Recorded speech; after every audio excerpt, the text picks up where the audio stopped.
Assalamualaikum warahmatullahi wabarakatuh.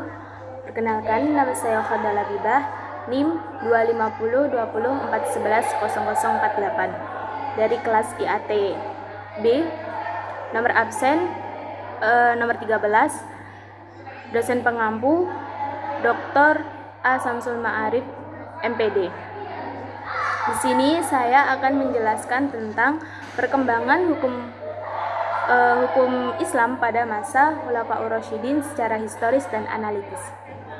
Nah, perkembangan hukum Islam pada masa Khulafaur Rasyidin ada 4, yaitu pada masa Abu Bakar, pada masa Umar, dan pada masa Utsman bin Affan, dan pada masa Ali bin Abi Thalib. Nah, sumber hukum Islam pada masa Khulafaur Rasyidin itu ada 3. Yang pertama ada Al-Quran, yang kedua As-Sunnah, yang ketiga ada Ijtihad. Ijtihad itu meliputi qiyas, ijma, dan pendapat berdasarkan kemaslahatan. Nah, perkembangan hukum pada tiap khalifah, yang pertama pada masa Abu Bakar As-Siddiq, yaitu yang pertama beliau memerangi orang yang menolak membayar zakat. Nah, itu terjadinya perang Riddah. Kemudian beliau itu mengumpulkan Al-Quran menjadi satu mushaf. Secara analisis, berarti Abu Bakar fokus menjaga keutuhan agama dan negara agar hukum Islam tetap berjalan dengan baik. Yang kedua, ada masa Umar bin Khattab. Pada masa ini termasuk dianggap sebagai masa Khulafaur Rasyidin yang paling maju dalam perkembangan hukum Islam karena beliau memiliki kebijakan penting. Yang pertama yaitu membentuk lembaga peradilan atau mengangkat hakim. Yang kedua yaitu tidak memotong tangan pencuri saat musim kelaparan. Yang ketiga, mengatur tanah hasil penaklukan untuk kepentingan negara. Secara analisis, Sayyidina Umar menggunakan ijtihad dengan pertimbangan kondisi masyarakat dan kemaslahatan umum.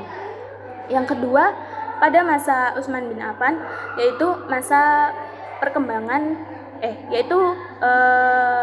hukum yang tertata, yaitu beliau menyusun dan menyebarkan mushaf Utsmani atau standar Al-Quran yang sekarang.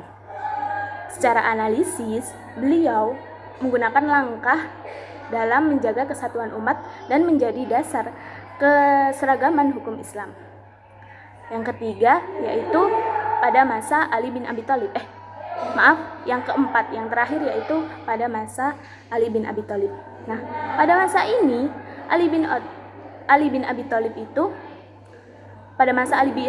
itu terjadi sebuah konflik.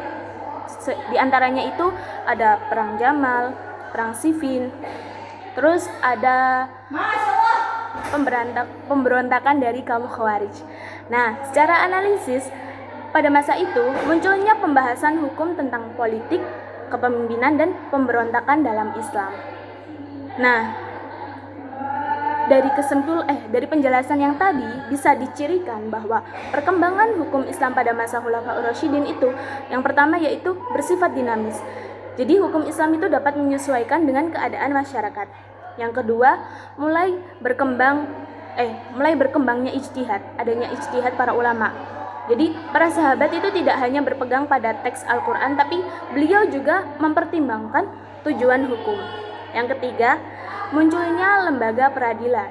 Nah, hukum Islam ini mulai diterapkan secara resmi dalam pemerintahan pada zaman itu.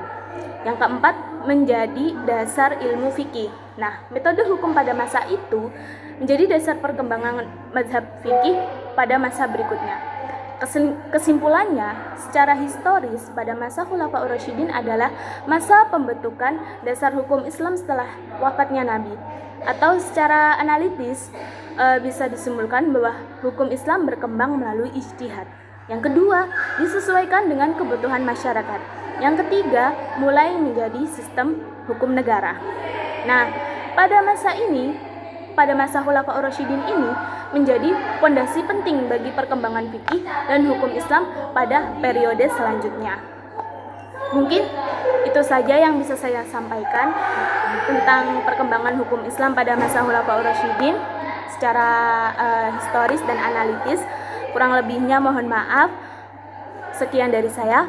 Wassalamualaikum warahmatullahi wabarakatuh.